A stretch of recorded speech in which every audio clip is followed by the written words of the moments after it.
GNR news కి స్వాగతం. Bulletin లో ముందుగా హెడ్లైన్స్. బీజేపీ ఓబీసీ మోర్చా రాష్ట్ర అధ్యక్షుడు శ్రీ జి ఆనంద్ గౌడ్ మీడియాతో మాట్లాడుతున్నారు.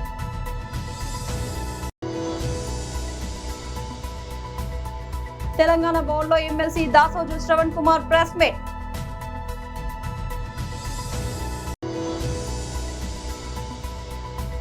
మాజీ మంత్రి వైఎస్ఆర్సీపీ పీఏసీ మెంబర్ కోల్పోయిన అనిల్ కుమార్ యాదవ్ ప్రెస్ మీట్.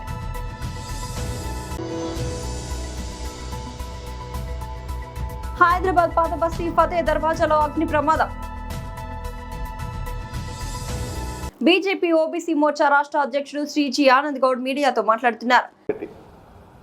ముగ్గురు కూడా ఒక్కొక్కరు రకంగా తీసుకొని ఈ దేశంలో సర్వాయి పాపాలనేమో తెలంగాణలో, జ్యోతిరావుపులని దేశంలోని అంటరాంతనం కానీ, సతీ సహగమనం కానీ, మహిళలు విద్య నేర్చుకోవాలని కానీ, విద్యనే మనకు భవిష్యత్తులో అన్ని రకాలుగా సహాయపడుతున్న కాన్సెప్ట్తో ఆ రోజు వాళ్ళు చేశారు. నిన్న కూడా నువ్వు ఒక మంచి మాట చెప్పిను. కేసీఆర్ గొర్రెలు ఇచ్చిండు, బర్రెలు ఇచ్చిండు, మభ్య పెట్టిండు, కానీ కుల వృత్తులను కొనసాగించుకుంటూనే మనము మంచి విద్య, పిల్లలకు విద్య నేర్పియాలి అని చెప్పినావు. చాలా సంతోషం నాయన, నువ్వు ఎంత మంచిగా చెప్పినావు. అదేవిధంగా ఇంకొక మాట కూడా చెప్పినావు. మేము వచ్చినాక సన్న బియ్యం పెడుతున్నాం, బ్రేక్ఫాస్ట్ ఇస్తున్నాం, పాలు ఇస్తున్నాం, అన్ని ఇస్తున్నాం. నీ కండ్లకు కనిపిస్తలేదా పేపర్లు వచ్చే వార్తలు? గురుకులాలలో పిల్లలు సౌకర్యాలు లేక విషాహారం తిని చనిపోయిన వాళ్ళు ఉన్నారు, పాము కాటుకు చనిపోయిన వాళ్ళు ఉన్నారు, సౌకర్యాలు లేక వివిధ చర్మ వ్యాధులు వచ్చిన వాళ్ళు ఉన్నారు. అక్కడ సౌకర్యాలు లేక తల్లిదండ్రుల దగ్గర లేక పోతే బలవంతాన పంపిస్తారేమని ఆత్మహత్య చేసుకున్న వాళ్ళు ఉన్నారు. మరి సన్న బియ్యం పెడుతున్నావు, చాలా మంచిగా చేస్తున్నాను. ఓకే, ఇది కూడా బాగుంది. కుల వృత్తుల ద్వారా విద్య కొనసాగించాలి, విద్యనే మనకు అన్ని విధాలుగా. మరి ఫీజు రియంబర్స్మెంట్ విద్య కాదా రేవంత్ రెడ్డి గారు? ఫీజు రియంబర్స్మెంట్ ఏమవుతుంది? రోడ్లపైకి ఎక్కి విద్యార్థులు ధర్నాలు చేస్తున్నారు. 2 సంవత్సరాల నుంచి మహా ఇబ్బందులు పడుతున్నారు. కాలేజీలు సర్టిఫికెట్ ఇవ్వకపోతే వాళ్ళు మళ్ళీ పైకి పోయి చదువుకోవాలంటే ఇబ్బంది పడుతున్నారు. అది తెలుసు. కానీ మళ్ళీ నిన్న ఏం చెప్తావు నీతులు? విద్య చాలా ముఖ్యమైనది, విద్యార్థుల పట్ల మేము చాలా శ్రద్ధ తీసుకుంటున్నాము అన్ని రకాలుగా. మరి శ్రద్ధ అయితే ఫీజు రియంబర్స్మెంట్ ఎక్కడ పోయింది? అది శ్రద్ధ కాదా? అంటే ప్రజలు ఇంతకుముందు లెక్క పేపర్ చదివి ఊరుకునే వాళ్ళు గారు.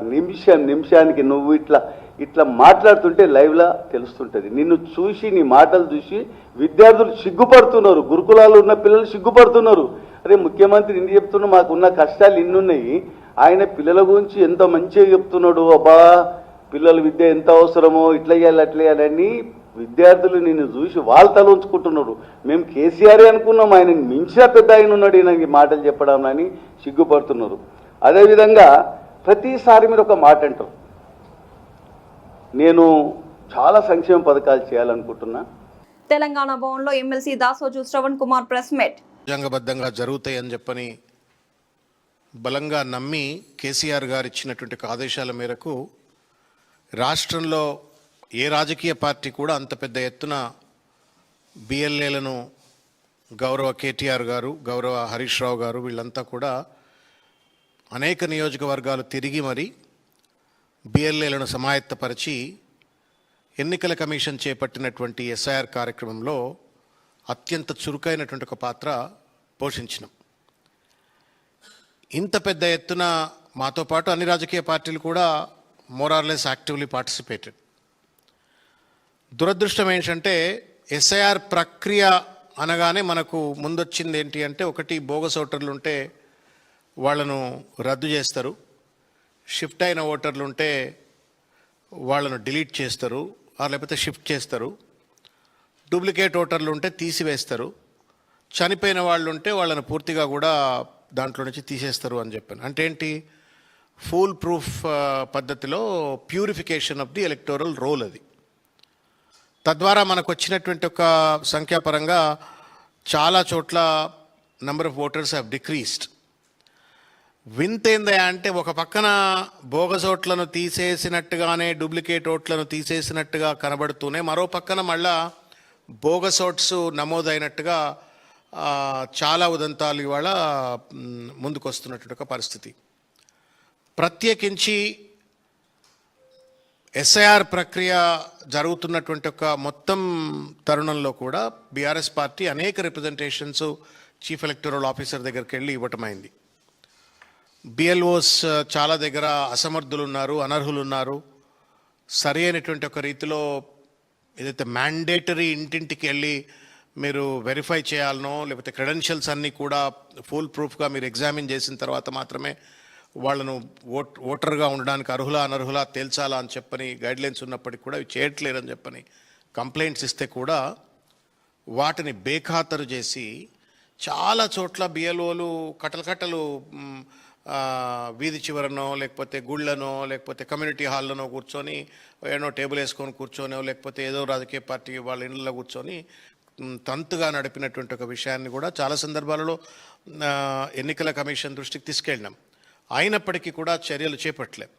సాక్షాత్తు ఖైరతాబాద్ నియోజకవర్గంలో హైదరాబాద్ నడిగడ్డ అయినటువంటి తెలంగాణ నడిగడ్డ హైదరాబాద్ నడిగడ్డ అయిన ఖైరతాబాద్ నియోజకవర్గంలో బంజారా హిల్స్, ఇప్పుడు మన పార్టీ కార్యాలయం ఉన్న బంజారా హిల్స్ డివిజన్లో బిఎల్ఓలు ఇండ్లలోకి పోవట్లేరు, మీరు ఏదైతే మ్యాండేటరీ గైడ్లైన్స్ ఇచ్చిండ్రో అవి అమలు చేయట్లేరు, ఇష్టం వచ్చినట్టుగా ఒక దగ్గర కూర్చొని కట్టలు ఫామ్లు పంచుతున్నారు అంటే ఈ సమస్యలు ఏమనెత్తినటువంటి బీఆర్ఎస్ బిఎల్ఏల పైన అక్రమ పోలీసు కేసులు పెట్టి వాళ్ళను జైలుకు పంపాలనే ప్రయత్నం జరిగిన ఒక విధానాన్ని కూడా గుర్తు చేస్తాం. మాజీ మంత్రి YSRCP PAC member Poluboina Anil Kumar Yadav press meet.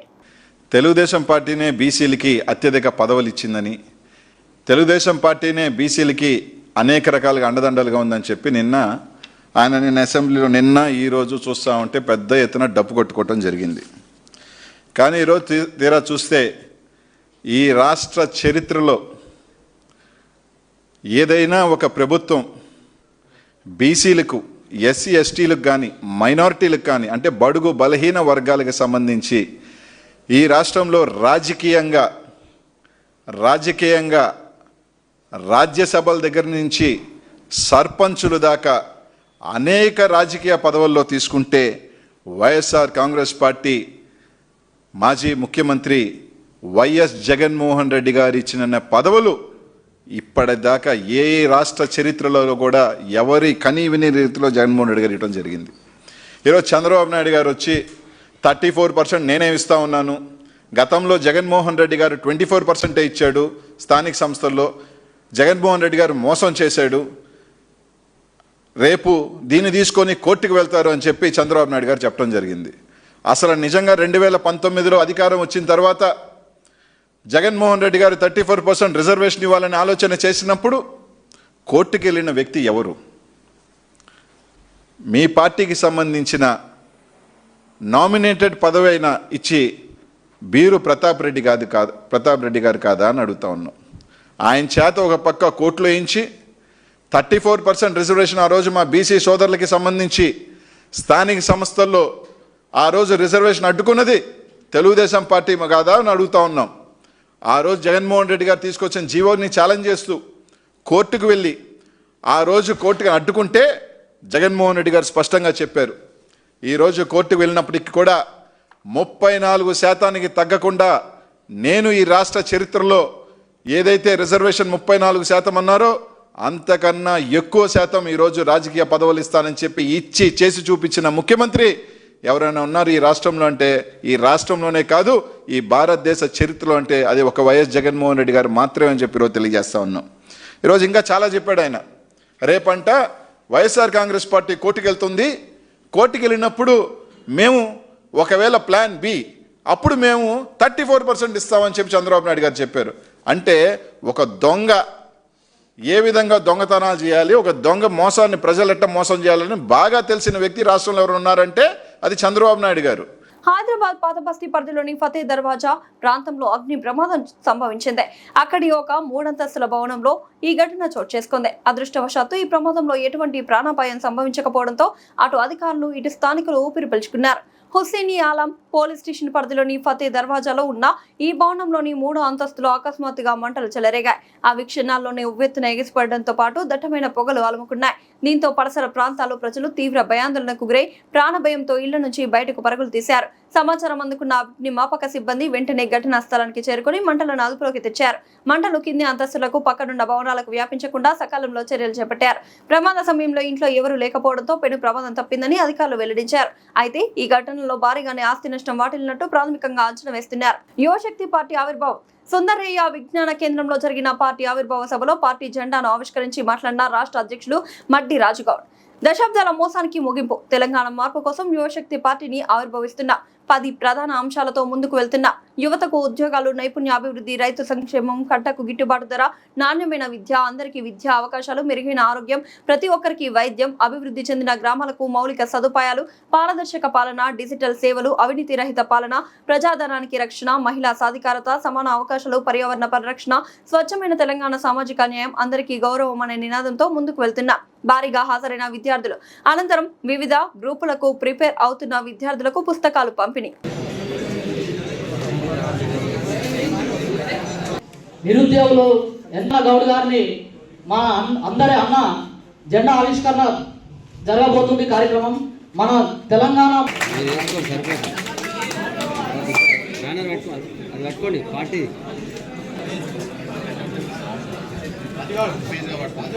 అన్న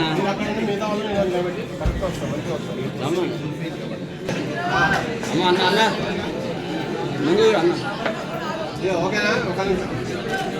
అన్న ఇక్కడ చూడు అన్న అన్న ఇక్కడ చూడు ఇట్లా అండి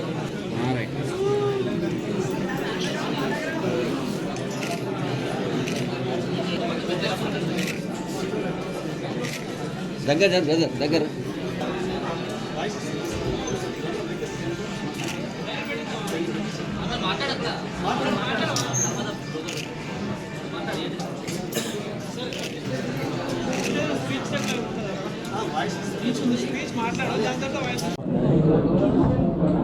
స్టడీస్ ఓకే.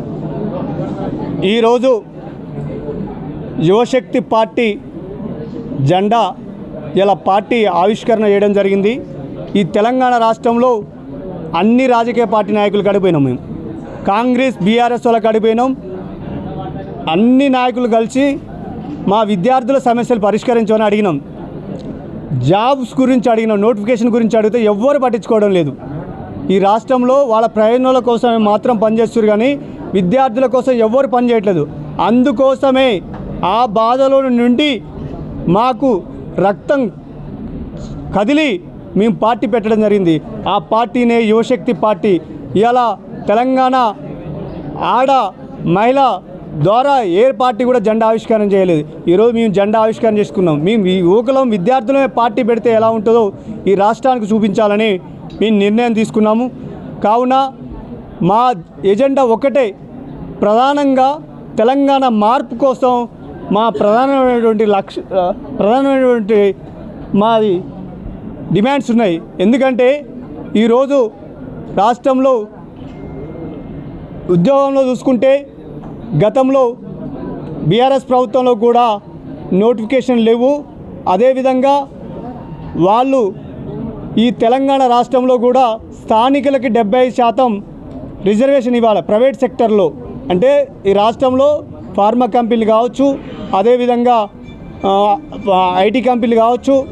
ఈ కంపెనీలో 75 రిజర్వేషన్ ఇస్తే ఏమైందంటే నిరుద్యోగులు పడ్డారంటే మన తెలంగాణ పరిస్థితి ఎట్లుందో మీరు ఆలోచించండి. ఇంత దిక్కుమాలినంగా తయారు చేస్తారు ఈ రాజకీయ నాయకులు. అదేవిధంగా వీళ్ళు గవర్నమెంట్ ఎగ్జామ్ పెడితే గ్రూప్ 1 పేపరు లీక్ బీఆర్ఎస్ ప్రభుత్వంలో, కాంగ్రెస్ వాళ్ళు గ్రూప్ 1 జాబులు అమ్ముకున్నారు. అంటే వీళ్ళ పాలన ఎట్టుందంటే చూడండి. ఆఖరికి ఈ పేపర్లు అమ్ముకున్నారంటే వీళ్ళు ఒక ఎగ్జామ్నే నిర్వహించలేకపోతే వీళ్ళు ఎందుకు ప్రభుత్వంలో ఉండి. అదేవిధంగా కేటీఆర్ 46 జీవో తెచ్చింది ఆయనే. మళ్ళీ ఇలా మొన్న ధర్నాలో 46 జీవో రద్దు చేయాలంటాడు. కొంచెమైనా సిగ్గుండాలి. అంటే 46 జీవో వల్ల పోలీస్ అభ్యర్థులకి 127 మార్కులు వచ్చినా కూడా జాబ్ రావటం లేదు. ఇంతకుముందుకి స్టేట్ వైజ్ ఇచ్చేది. వీళ్ళు వచ్చినాక ఆ జీవో తీసుకొచ్చి వేరే స్టేట్ నుంచి ఇక్కడ సెటిల్ అయిన వాళ్ళకి జాబులు వెళ్ళిపోతున్నాయి. అంటే మన సొంత తెలంగాణ బిడ్డలకి జాబు రావడం లేదు 46 జీవో వల్ల. ఇది కేవలం వాళ్ళ రిలేషన్స్ కోసం వాళ్ళ మద్దతుదారులు చెప్తే వాళ్ళు జీవో తీసుకొని వచ్చారు.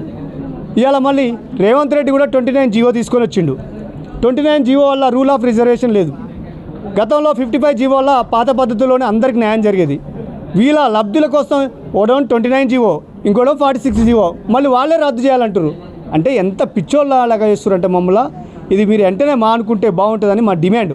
అదేవిధంగా గవర్నమెంట్ ఎగ్జామ్ అని చెప్పుకునే గ్రూప్ 1కి 2 హాల్ టికెట్లు ఇచ్చిన చరిత్ర దేశ చరిత్రలోనే ఈ కాంగ్రెస్ పార్టీకి ఉంది. అదేవిధంగా జీపీఓ పోస్టులు 2 సార్లు ఎగ్జామ్ పెడతారా? తలకాయ మార్చిన పని ఎవడన్నా మీకు ఏమైనా సోయిందా? వాడు పేపర్లు అమ్ముతాడు, వీడో జాబులు అమ్ముతాడు. 717 మందికి ఒకటే మార్కులు. కోటి ఉమెన్స్ కాలేజీలో ఓన్లీ గర్ల్స్కి ఎగ్జామ్ పెట్టిర్రు. ఏమనంటే కాలేజీ మీద నింద వేసారు. హన్మకొండ జిల్లా ఎలకతుర్తి మండలం గోపాల్పూర్ గ్రామ పరిధిలో ఉన్న గ్రానైట్ కంపెనీలో ఉపాధి హక్కు స్థానిక ఒడ్డరి కుటుంబాలకే దక్కాలని ఎలకతుర్తి ఒడ్డరి సంఘం నాయకులు డిమాండ్ చేశారు. బుధవారం ఎలకతుర్తి మండల కేంద్రంలో గోపాల్పూర్ గ్రామ ఒడ్డరి సంఘం అధ్యక్షుడు యాదగిరి మాట్లాడుతూ గోపాల్పూర్ పరిధిలోని గ్రానైట్ కంపెనీలో తరతరాలుగా తమ కుటుంబాలు పనిచేసుకుంటున్నాయని తెలిపారు. మాకు వ్యవసాయ భూములు లేవు. తాతలు తండ్రుల నుంచి వారసత్వంగా బోడగుట్టపై బండ పని చేసుకుంటూనే జీవనం సాగిస్తున్నామని ఆయన తెలిపారు. ఇతర గ్రామాల వారి జోక్యాన్ని వ్యతిరేకిస్తున్నామని అన్నారు. ఇటీవల ఇతర గ్రామాల నుంచి వచ్చిన కొందరు వ్యక్తులు గ్రానైట్ కంపెనీల వద్ద ధర్నాలు ఆందోళనలు చేస్తున్నారని యాదగిరి ఆరోపించారు. ఇది స్థానికుల హక్కులకు భంగం కలిగించే చర్య అని దీన్ని తాము తీవ్రంగా ఖండిస్తున్నామని పేర్కొన్నారు. మాజీ మంత్రి దుగ్గిరాల వెంకట్రావు దేవాదుల శాఖ మంత్రిగా ఉన్నప్పుడు గోపాల్పూర్ గ్రామానికి చెందిన ఎం రాజయ్య గౌడ్ మరియు గ్రామస్తుల సహకారంతో గ్రామ శివార్లో క్రషర్ నిర్మించి అదే గ్రామానికి చెందిన వడ్డెర కుటుంబ సభ్యులకు బండ పని కల్పించడం జరిగిందని, అదే సమయంలో స్థానిక ఎలకతుర్తి ఎంఆర్ఓని సంప్రదించి గోపాలపూర్ గ్రామం వడ్డెర 43వ బందీ కులస్తులకు బోడగుట్ట వద్ద భూమి పట్టాలు పంపిణీ చేయడం జరిగిందని తెలిపారు.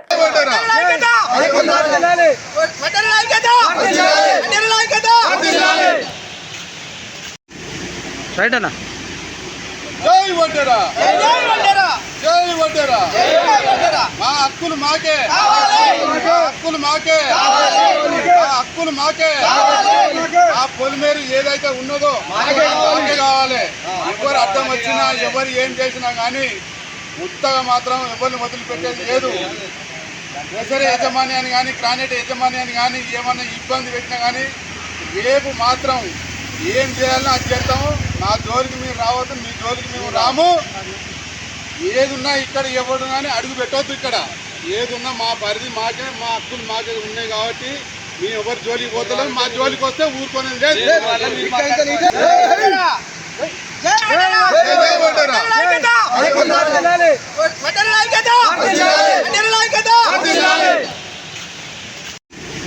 రైట్ అన్న.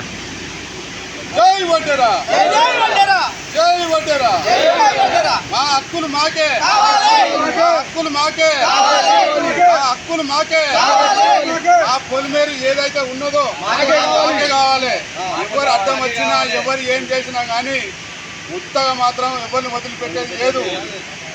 దసరా యజమాన్యాన్ని కానీ గ్రానైట్ యజమాన్యాన్ని కానీ ఏమన్నా ఇబ్బంది పెట్టినా కానీ రేపు మాత్రం ఏం చేయాలో అది చేస్తాము. మా జోలికి మీరు రావద్దు, మీ జోలికి మేము రాము.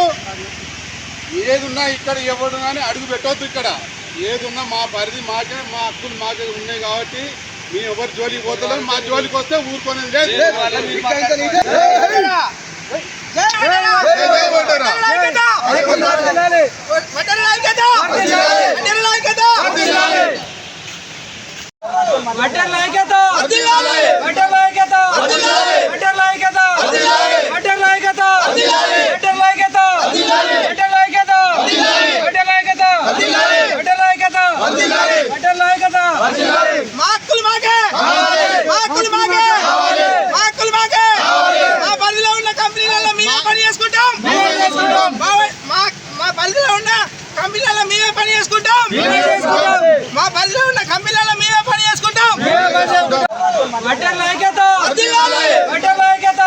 ప్రముఖ కొరియోగ్రాఫర్ జానీ మాస్టర్ కు తెలుగు చలనచిత్ర కార్మిక సమైక్య ఫిలిం ఫెడరేషన్ గట్టి షాక్ ఇచ్చింది.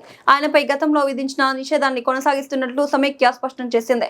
బుధవారం జరిగిన ఫెడరేషన్ జనరల్ కౌన్సిల్ అత్యవసర సమావేశంలో ఈ మేరకు కీలక నిర్ణయం తీసుకున్నారు. ఫెడరేషన్ కు వ్యతిరేకంగా కార్యకలాపాలు నిర్వహించినందుకే జానీ మాస్టర్ పై ఈ చర్యలు కొనసాగుతున్నాయని వెల్లడించారు. ఈ సమావేశంలో డాన్సర్స్ యూనియన్ అధ్యక్షురాలు సుమలత తీరుపై కూడా ఫెడరేషన్ తీవ్ర అసంతృప్తి వ్యక్తం చేసింది. సినీ పెద్దలు నిర్మాతల మండలి సూచనలను కాదని ఏకపక్షంగా డాన్సర్స్ అసోసియేషన్ కు ఉప ఎన్నికలు నిర్వహించడాన్ని ఫెడరేషన్ తీవ్రంగా తప్పుపట్టింది. ఈ పరిణామాల నేపథ్యంలో ఇకపై డాన్సర్స్ అసోసియేషన్ కు ఎలాంటి సహకారం అందించబోమని ఫెడరేషన్ స్పష్టం చేసింది. అయితే సామాన్య డాన్సర్లకు వ్యక్తిగతంగా అండగా ఉంటామని హామీ ఇచ్చింది. మిగతా 23 క్రాఫ్టర్లకు మాత్రం యథావిధిగా సహకారం కొనసాగుతుందని పేర్కొన్నారు.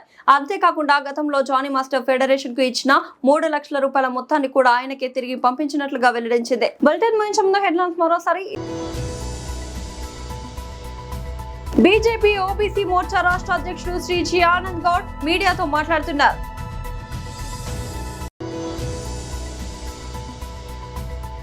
తెలంగాణ భవన్లో MLC Dasoju Shravan Kumar press meet.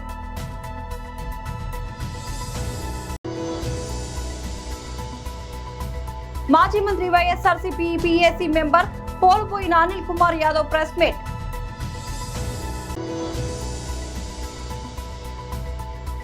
Hyderabad పాత బస్తీ ఫతే దర్వాజాలో అగ్ని ప్రమాదం. ఇది వాళ్ళ బులెటిన్ అప్డేట్. మరొక బులెటిన్ మళ్ళీ కలుద్దాం. అంతవరకు సెలవు.